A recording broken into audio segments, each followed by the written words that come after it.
తర్వాత Advitha creative studios ఈ సినిమాలో విఎఫ్ఎక్స్ చేసాయి.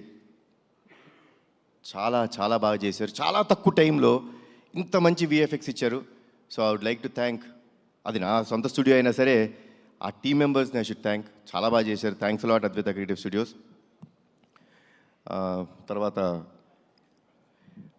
ఈ సినిమా స్టోరీ విని నాకు ఒక ఆయన ఫోన్ చేశారండి. చేసి, ఈ క్లైమాక్స్ నువ్వు ఒప్పుకున్నావా? ఇది నిజమేనా? ఇప్పుడు మన రైటర్ నాకు చెప్పింది ఇది కన్ఫర్మ్డా అని చెప్పి అన్నారు. అదేనండి సార్, కన్ఫర్మ్డ్ సార్, ఎక్స్ట్రాడినరీ అని చెప్పిన ఫస్ట్ వ్యక్తి నాకు శ్రీకాంత్ గారు.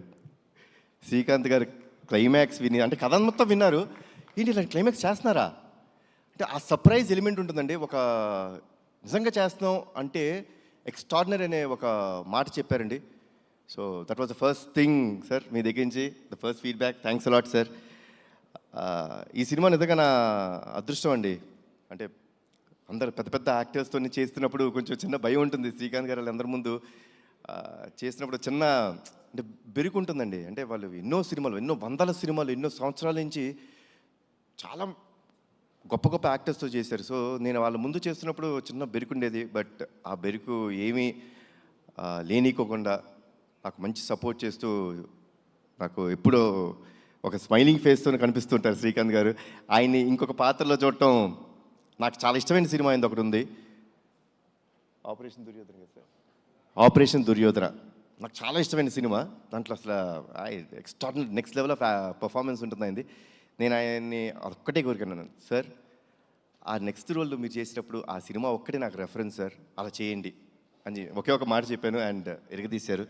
థ్యాంక్స్ లాట్ శ్రీకాంత్ గారు. మా ప్రొడ్యూసర్స్ గారు అనకూడదు, నా ఫ్రెండ్స్, నా మిత్రులు. నా సొంత బ్యానర్లో నేను చేస్తున్నప్పుడు నాకు ఎంత కంఫర్ట్ ఉంటుందండి. అంటే ఏ విషయంలో అయినా ఎస్ ఇది జరగాలి, ఎవరిని అడగక్కర్లేదు.